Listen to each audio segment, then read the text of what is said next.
Valeu, Falcão. Hora de falar de esporte. A Suza já está na área. Oi, Suza. Oi, Polito. Oi, para quem acompanha a gente ao vivo no esporte. Tivemos a atualização do Figueirense, né? A saída de Prisco Paraíso da presidência da SAF. E também vamos repercutir o jogo de domingo do Avaí contra o Juventude. Bora lá? Bora. A gente começa, então, com o Furacão do Estreito. Ontem tivemos o comunicado de renúncia de Prisco Paraíso, então presidente da SAF do time alvinegro. Para a gente entender melhor essa situação e também os próximos passos do clube, a gente acompanha um resumo agora. Dentro do campo, a situação do Figueirense está longe de ser boa.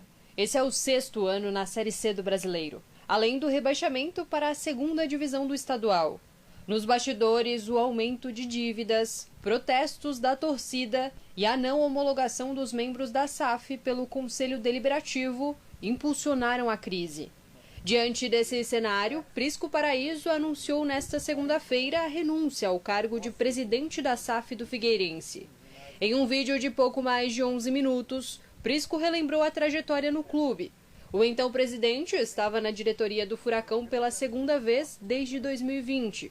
Ele destacou os graves problemas financeiros desde a posse, além da passagem pela pandemia de Covid-19, período que desestabilizou ainda mais o time alvinegro. Relembrou também a instalação da SAF em 2021 e a recuperação judicial do clube, feita durante a gestão. Entre as conquistas estruturais que considero muito importantes para o futuro do Figueirense, destaco a regularização completa do estádio Orlando Scarpelli. Ele está plenamente regularizado e 100% em posse do Figueirense como patrimônio consolidado do clube e protegido com escritura pública e matrícula. Além de Prisco, o vice José Carlos Lages e o Conselho Fiscal também anunciaram a saída. Com isso, os cargos estão desocupados. De acordo com o estatuto, os substitutos devem ser eleitos em Assembleia Geral da SAF. Porém, o clube é acionista único e deve indicar os nomes. Até lá, os membros remanescentes mantêm a gestão.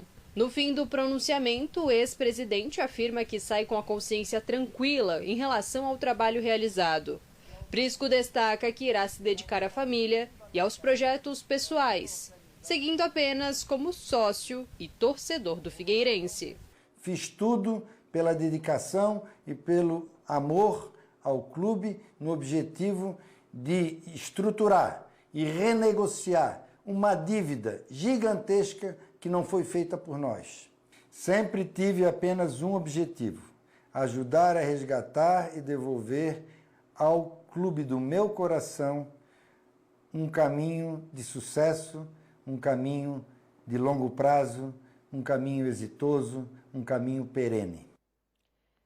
Cláudio Caticati já está aqui com a gente. Cláudio, esse já era um movimento ali nos bastidores, não pegou a comunidade esportiva de surpresa, mas é um capítulo decisivo para o time do Figueirense, né? Muito boa tarde. Boa tarde, Susan. Boa tarde a todos que nos acompanham aqui no Balanço Geral. Teve aquela reunião do Conselho Deliberativo que não homologou os nomes, né, da SAF, dos membros da SAF, entre eles o presidente Paulo Prisco Paraíso. Então essa renúncia apenas, vamos dizer assim, acelera procedimentos jurídicos para a substituição daquelas pessoas que estavam ali na administração da SAF do Figueirense. Vamos lá, é inegável que o Paulo Prisco Paraíso, na primeira passagem, quem lembra, de 99 até 2010, foi um dos principais dirigentes do futebol catarinense. O Figueirense teve uma sequência de títulos, acessos, teve uma permanência longa que ainda não foi, né? Ninguém chegou perto daquela sequência de 7 temporadas seguidas na Série A, mas você administrar o futebol da forma há 16 anos atrás, a gente viu que não funcionou.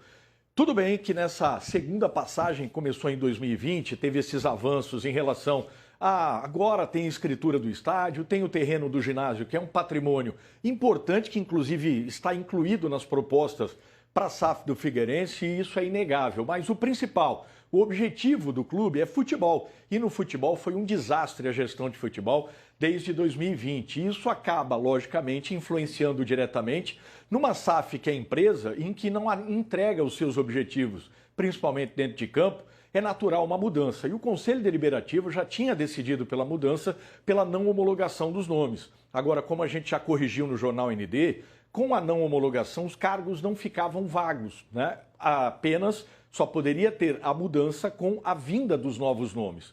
Com a renúncia pelo Estatuto da SAF do Figueirense, o artigo 30, agora fica assim a vacância do cargo. Renunciaram o presidente, que é o Paulo Prisco Paraíso, o vice, o José Carlos Lages, e também o Conselho Fiscal. Agora, Suzan, os próximos passos, como foi muito bem colocado na matéria, o Figueirense, como SAF, deveria ter aí uma Assembleia Geral, né? Mas como ele é o único acionista em 100%, o que vai acontecer é o que já foi decidido naquela mesma reunião do Conselho.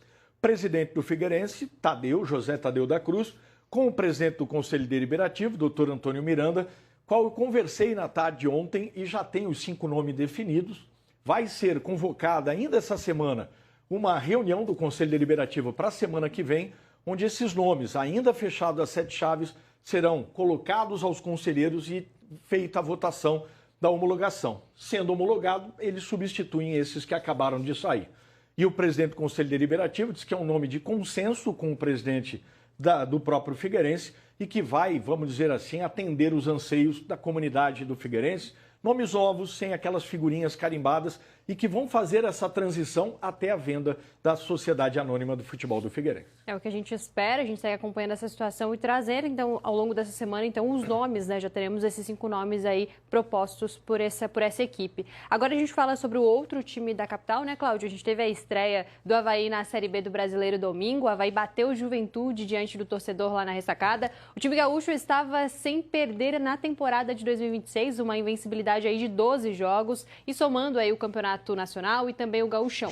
Com os gols do uruguaio Felipe Avenatti no primeiro tempo e também do jovem Wallace França na segunda etapa, o Leão da Ilha venceu por 2-0 e a gente traz os destaques agora dessa partida com Cláudio Caticati. Olha, Suzan, o Avaí fez uma partida muito segura, né? Foi uma vitória sem reparos. A gente não consegue identificar nenhuma situação que tire o brilho dessa vitória que o Avaí teve na estreia. E olha que o cenário ele não era tão promissor, porque enfrentava uma equipe ainda invicta dentro do cenário nacional, já tinha disputado Copa do Brasil e também o Campeonato Gaúcho, eram 12 jogos de invencibilidade, 6 vitórias e 6 empates, e uma equipe que ainda tinha a base de um time que disputou Série A do ano passado. Era um adversário bastante difícil. E o Avaí, ele está construindo algo interessante com o Cauã de Almeida, por mais que tenha tido as frustrações do estadual e eliminação da Copa do Brasil, mas é que em muitos jogos que a gente viu, inclusive esse contra o Juventude, um modelo de jogo importante, de marcação em pressão alta, com esse meio de campo sendo o coração do time, né? Zé Ricardo, Luiz Henrique, o Daniel Penha e também o Jean Lucas, com uma movimentação e aquela pressão, né? E quando recupera a bola, não fica tergiversando com a bola, é sempre um jogo ofensivo, buscando os lados do campo, buscando finalizar, chegando próximo ao gol. E se manter, né, essa forma e identidade de jogo, vai conseguir construir algo, viu, Suzan, que é um pouco mais do que a gente vem analisando pelo elenco que tem. São 38 rodadas, não dá para dizer para o torcedor, pronto, pintou o campeão, já borda a faixa ou o acesso. Lembrando que esse ano a Série B do Campeonato Brasileiro são o G6, porque só o primeiro colocado e o segundo já tem o acesso. Do terceiro ao sexto vai ter playoffs, mata-mata. Então o importante é ficar entre os 6 primeiros.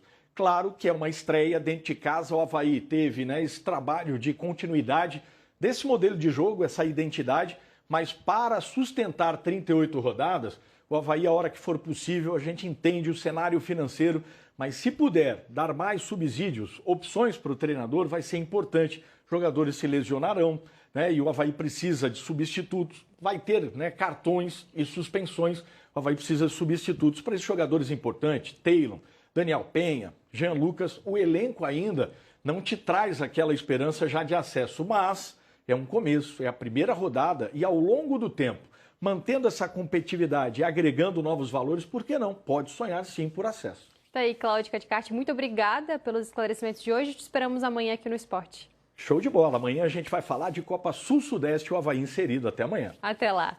E olha só, pela rodada do Catarinense Futsal Série Ouro, a PAF Floripa perdeu de goleada para o Lages Futsal. Em uma partida com 10 gols, os lagianos venceram o time da capital por 7-3. A equipe de Lages Futsal, inclusive, foi vice-campeã estadual da Série Prata em 2025, título que garantiu a disputa na Série Ouro desse ano. O próximo compromisso da PAF é contra contra o São Lourenço no dia 28, sábado, às 11 horas da manhã, em São José. A gente acompanha também de pertinho. E no fim de semana tivemos também representantes manezinhos no pódio de skate nacional. Vamos conferir quem foram. Pedro Barros, Pedro Carvalho, Indiara Aspe e Isadora Pacheco. Todos skatistas de Florianópolis. Os representantes manezinhos subiram no pódio da etapa de abertura do STU Nacional 2026, na modalidade Park. A competição foi realizada em Porto Alegre, capital gaúcha. Na categoria masculina, Pedro Barros foi o grande campeão. O medalhista olímpico era o mais velho entre os finalistas, com 31 anos. A pontuação foi de 91,41 e ele garantiu o primeiro lugar. O xará Pedro Carvalho ficou em terceiro com 91 pontos. Na categoria feminina, Indiara Aspe alcançou o pódio. Ela ficou em terceiro com 80,80 pontos. Já a manezinha Isadora Pacheco foi a última colocada entre as 6 finalistas, com 80 pontos. A diferença mínima na pontuação reflete o bom desempenho dos atletas na pista. Tá aí, Florianópolis sendo muito bem representada no skate. A gente, inclusive, trouxe esses nomes para a convocação da Seleção Brasileira de Skate ali no início da temporada. E agora eles, de fato, estão mostrando resultado nessas competições nacionais e vão representar muito bem Floripa e Santa Catarina nas internacionais também. Turma boa. Obrigado, Susan. Obrigada, Polito. Até amanhã. Até amanhã, se Deus quiser.